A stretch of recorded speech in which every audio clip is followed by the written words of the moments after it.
আরে বাবা হুনি না কি হয়েছে কি সমস্যা হয়েছে বড় ভাই দাঁড়ান। আপনি আসছেন কোন জায়গা থেকে? আমি আছি ময়মনসিংহ থেকে। ময়মনসিংহ থেকে আসছেন ফুলবাড়িয়া গাজীপুর? জি। আচ্ছা, আপনার অভিযোগ কি বলেন আমাদের। আমার অভিযোগ হলো ওই মেয়ের সাথে আমার প্রেম ভালোবাসা হয়েছে ফেসবুকে। হ্যাঁ, আমি থাকতাম সৌদি। আচ্ছা, ওরা লাখ লাখ হাজার হাজার টাকা পাঠাইছে, আমার গরিব বানায় ছেড়ে দিচ্ছে একবারে। আমার কি মোবাইলে বিয়ে হয়েছে? আপনার সাথে মোবাইলে বিয়ে হয়েছে? হ্যাঁ, বিয়ে হয়েছে। এখন টাকা পয়সা পাঠাইছেন, মানে এর পেছনে অনেক টাকা পয়সা ইনভেস্ট করছেন। হ্যাঁ। এখন আপনি বউ দাবি করতেছেন, কিন্তু সে যাবে না। সে তো বলছে বাংলাদেশ আইলে আমার সাথে সংসার করবে। আচ্ছা, আর কি গার্জিয়ান ঠার্জিয়ান আছে জায়গা? আছে এখানে বাবা আছে, এই যে আপনার মেয়ের বিপক্ষে যে একটা অভিযোগ তুলছে এই যে বড় ভাই, যে সে বিয়ে করছে ফোনে ফোনে অনেক টাকা পয়সা দিচ্ছে, আপনি কি কিছু জানেন? বাবার একটা কথা কই, তোমরা দেশবাসীর লোক। হ্যাঁ বলেন। তোমরা তো জানো আমার অবস্থাটা, গরিব লোক পরের আমরা দেখাই। হ্যাঁ, এই কথা আজকে শুনলাম আমি জীবনে, এই কথা আমার মুখ মানে এত কিছু ঘটে গেছে, আপনি কিছু জানেন না? কিছুই জানি না। এই আপু, এই যে আপনার বিপক্ষে যেটা অভিযোগ তুলতে আছে যে আপনি নাকি মোবাইলে বিয়ে করছে বা সম্পর্ক করছেন, টাকা পয়সা খাইছেন, এগুলো সত্য?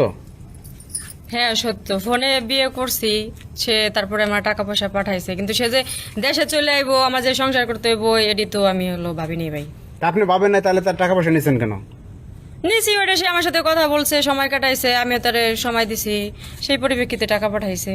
ও মানে আপনার সময়ের দাম আছে এই জন্য? এই অবশ্যই দাম আছে, আমি তার সাথে ঘন্টার পর ঘন্টা ফোনে কথা বলছি না। তুমি টাকা পয়সা নিছাও, সবকিছুই করছাও, তুমি এখন হেসে নি বেড়াইছে তার সাথে চলে আচ্ছা যাও। দাঁড়ান, আপনি ফোনে বিয়ে করেন আর যেভাবে বিয়ে করেন, বিয়ে তো করছেন ভাই, বিয়ে তো হয়েছে। তাহলে ভাই বিয়ে- সে এক দেশে ছিল, আমি এক দেশে ছিলাম, এটা কোনো বিয়ে হয় না। আপনি তো মনে করেন এটা বিয়ে না, কিন্তু এটা তো বিয়ে তো হয়েছে, সে তো আপনার স্ত্রী বললাম মানে নিয়েছে, তাইলে সে নিতে পারে, কিন্তু আমি তো যাবো না, আমি সংসার আপনি যাবেন না কেন? তারা টাকা ফেরত দেন তাহলে, আর কি আমার টাকা দিয়ে টাকা ফেরত দেন। কিসের টাকা? আচ্ছা একটা কথা কই মা, তোরা এই যে ঘটনাটা যে করলি তোরা, আমার তো বাইচা ছিলাম, আমার কিন্তু কিছু কইছিলি তুই। আপনার দেশবাসী আপনার শেওলাই থাকি আমি, যেমন ভালো হয় এমনি একটু করতে। এমনি করে দেবো কেমনে? আপনার মেয়ে তো সবকিছু মেয়ে তো স্বীকার যাইবো না। করতেছে, এখন যাইবো না তো।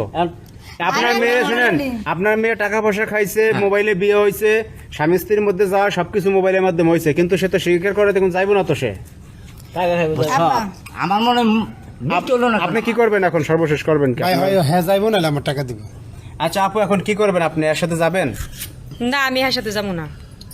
এর সাথে যাবেন না, তাহলে আপনি মোবাইল ফোনে বিয়ে করছেন কেন? আরে ভাই, বিয়ে করছি, সে এক দেশে ছিল, আমি এক দেশে ছিলাম, ওইটা কোনো বিয়ে হয় না, ওটা কোন রকম সান্ত্বনা দিছে। এখন তাহলে আপনার টাকা ফেরত দেন।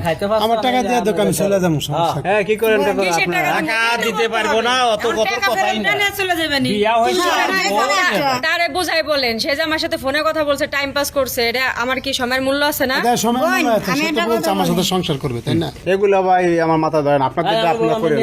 এই চলো। এই, হুনা, হুনা, আরে খারাপ না দে।